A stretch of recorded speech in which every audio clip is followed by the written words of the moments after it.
नमस्ते, माझे नाव शुभ्रा. आज आपण माझ्या बागेतली झाडांची माहिती घेणार आहोत. हे आहे झेंडूचं झाड.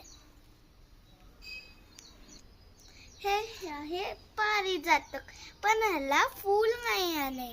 हे ओव्याचं झाड आहे आणि हे लिंबाचं झाड आहे.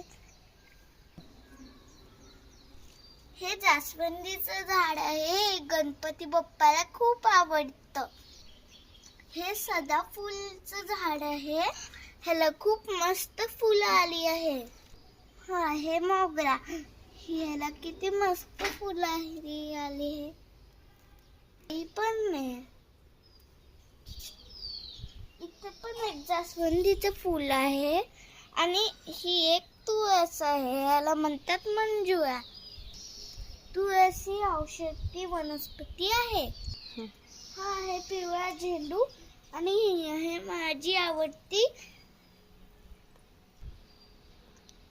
हा आहे झेंडू आणि ही माझी आवडती शेवंती. ते पण छोटासा मोगरा आलाय.